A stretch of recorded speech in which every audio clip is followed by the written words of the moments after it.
A nation forged in fire. The War of 1812 and the Battle of New Orleans. The Battle of New Orleans, fought from December 23, 1814 to January 8, 1815, stands as a pivotal moment in American history.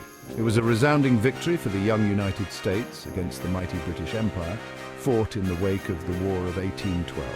This war, sparked by British impressment of American sailors and interference with American trade, tested the nation's resolve. The Battle of New Orleans, though occurring after the Treaty of Ghent was signed, would become a symbol of American resilience and military prowess. The battle took place in a swampy, challenging terrain just outside the port city of New Orleans. American forces, a diverse group of militiamen, volunteers, pirates, and even Native Americans, were led by the charismatic and determined General Andrew Jackson.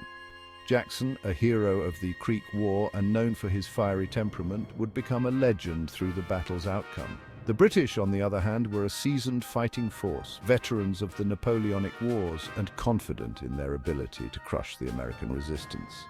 The stakes were high for both sides. For the Americans, a victory would solidify their independence and secure the vast Louisiana Purchase. For the British, a victory meant regaining control of a strategic port and potentially reversing the outcome of the war. The Battle of New Orleans, though technically unnecessary after the peace treaty was signed, would become a defining moment for the young nation. A treaty ignored, the unnecessary battle. The Battle of New Orleans is notable for its unusual place in the timeline of the War of 1812. The Treaty of Ghent, officially ending the war, had been signed on December 24, 1814 in Ghent, Belgium. However, news traveled slowly in the early 19th century. The treaty had not yet been ratified by either government, and word of the peace agreement had not yet reached the combatants in North America. Therefore, both sides remained prepared for battle, unaware that peace had technically been declared. This lack of communication led to the bloody clash at New Orleans, a battle fought after the war was technically over.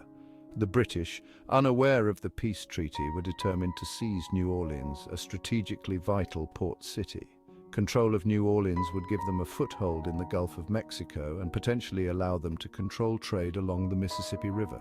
The Americans, equally unaware of the peace agreement, were determined to defend their territory. They saw the British advance as a continued threat to their hard-won independence.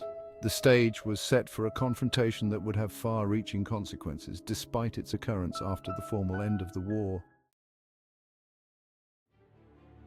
Cunning tactics and unexpected allies, the battle unfolds. The Battle of New Orleans was a testament to Andrew Jackson's military genius and the bravery of the American troops. Jackson, understanding the importance of terrain, positioned his men behind a series of earthworks and fortifications. He knew the swampy land well and used it to his advantage, creating a formidable defensive line.